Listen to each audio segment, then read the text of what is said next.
پنجتن پنجتن پنجتن پنجتن سرکار مدینہ صلی اللہ علیہ وسلم کی شان قدس اور صحابہ کا کردار ہمیں اپنانے کی ضرورت ہے۔ آئیے سرکار مدینہ صلی اللہ علیہ وآلہ وسلم اپنی مسجد سے زیادہ دور نکلے تو ایک قبیلے میں آپ تشریف فرما ہیں۔ سبحان اللہ۔ نماز کا ٹائم اتنا کلوز ہو رہا تھا کہ قریب تھا کہ نماز کا ٹائم ختم ہو جاتا۔ صحابہ میں سے مقربین نے کہا کہ یا سیدی حضرت اے پیارے صدیق اکبر آپ نماز پڑھا دیں، نماز کا ٹائم ختم ہو رہا۔ کل میں نے درس قرآن میں صرف یہ ہے کہ ادب کیا ہے، میں بار بار اس کو اس لیے بیان کرتا ہوں کہ ہم اس چیز کو سیکھیں، یہاں تک پہنچیں۔ ہم رسول اللہ کو اللہ نہیں مانتے، یہ بھی رسول اللہ کا حکم ہے۔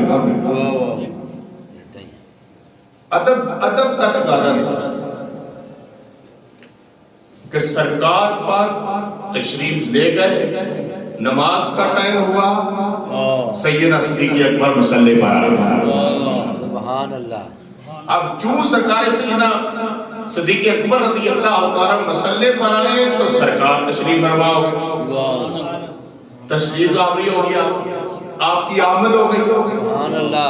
جب آپ کی آمد ہوئی تو جس طرف سے آپ کی آمد ہوئی تو تمام صحابہ کی پشت تھی، جو ہی آپ صحابہ کے قریب آئے تو صحابہ تو نماز میں تھے، تو صحابہ اکرام نے آپ کی خوشبو کو جانا تو راستہ دینا شروع کر دیا۔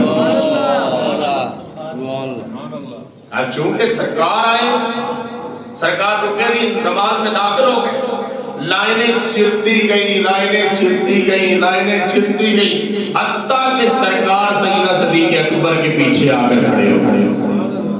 اب کیونکہ سارے صحابہ نے پہلے تو کیا کیا کہ لائن چل، سرکار آگے تشریف لائے، سیدنا صدیق اکبر رضی اللہ تعالیٰ جو بڑے ہی پرتباہ طریقے سے اپنے رب کی حمد سرائی میں تھے، جو ہی سرکار پاک کی انہیں خوشبو آنا شروع ہوئی، پیچھے سے صحابہ نے ہاتھ پر ہاتھ مارنے شروع کر،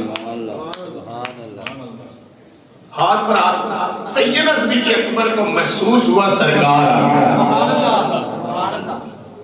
اب چونکہ سیدنا صدیق اکبر رضی اللہ تعالیٰ مصلی رسول پر تھے، ہوا یوں کہ سرکار پاک نے آپ کو فرما دیا کہ یا ابو بکر، اے ابو بکر رکے رہو۔ سیدنا صدیق اکبر نے جب سرکار پاک کی آواز کو سماعت کیا، آپ نے فوراً اپنے مسلح سے اپنے پاؤں کو ہٹاتے ہوئے پیچھے آ گئے، اور سرکار نے روکنا چاہا لیکن آپ روکے نہیں، آپ پیچھے آ کر لائن میں کھڑے ہو گئے، سرکار مدینہ مسلح پر تشریف فرما ہو گئے۔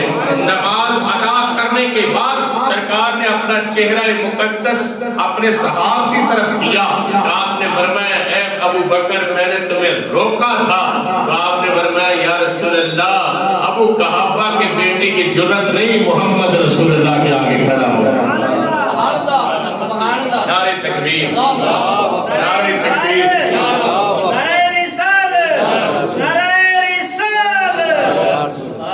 سرکار کا ادب تھا کہ سرکار آ جاتے، درب نوازی ہو جاتی، پھر کوئی ایسا معاملہ نہیں تھا، بس سرکار آگے صحابہ کھڑے ہو جاتے، صحابہ اپنی جگہ پر کھڑے ہوتے، کبھی سرکار کے ہاتھ چومتے، کبھی سرکار کو تکتے، کبھی سرکار سے پیار کرتے۔ اسی طرح یہ ادب ہے، جب تک ادب، میں کل بھی بیان کر رہا تھا، دوسری حدیث بھی سماعت فرمائے ساتھ ہی، حضور حضرت سرکار مدینہ صلی اللہ علیہ وآلہ وسلم آپ ایک سفر پر تشریف لے گئے، جب آپ پر سفر پر تشریف لے گئے تو آپ کی سواری کا کجاوا جو حضرت سیدنا اسلم بن شریح رضی اللہ تعالیٰ یہ باندھا کرتا تھا، جب آپ سرکار پاک چلے راستے میں آپ نے پڑاؤ کیا کہ سارے صحابہ اکرام تھوڑا آرام کرنے پھر آگے سفر شروع ہوگا.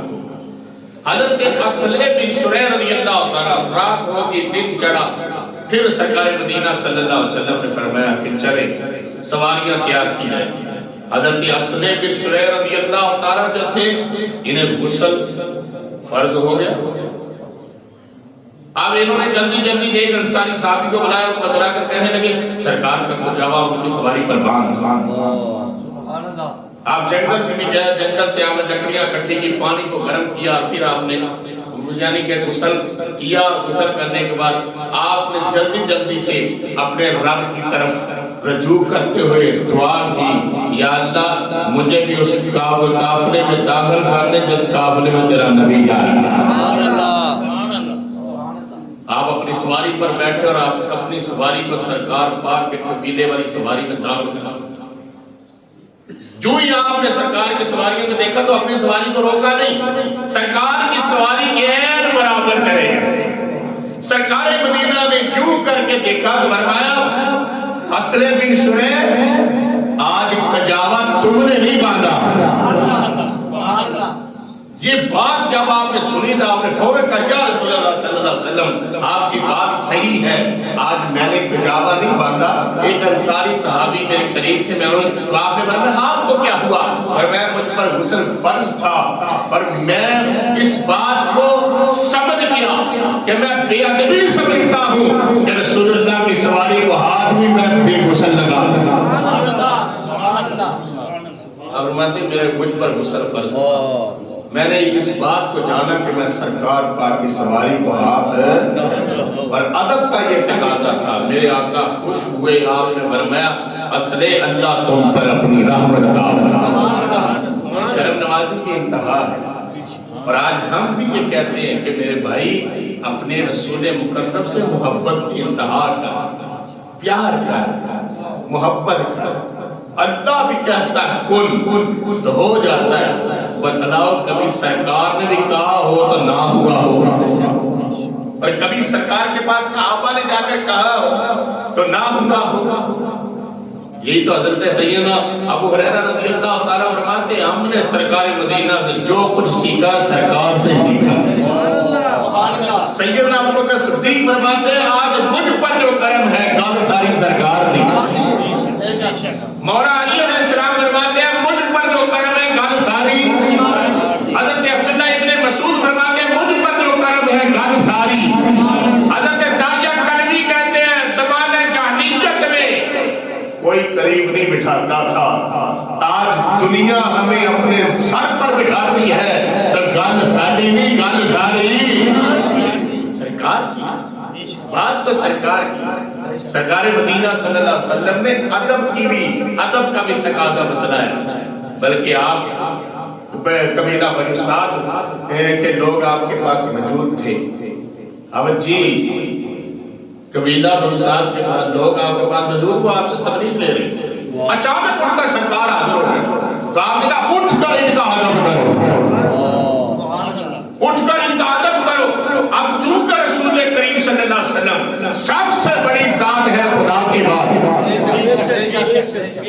سب سے بڑی ذات ہے, سب سے کمال والی ذات ہے خدا کے بعد, وہ یہ درس دے رہے ہیں اگر آپ کے قبیلے کے سردار آ جائے تو آپ اٹھ کے لیے اٹھے. تو پتہ چلا کیا جب یہ کردار دکھایا ہوگا تو اس نے کیا محسوس کیا ہوگا, اور نے کہا نہیں یہ نبی جھوٹا نہیں ہو سکتا, یہ حق والا بھی ہے سچ والا بھی, یہ حق والا بھی ہے.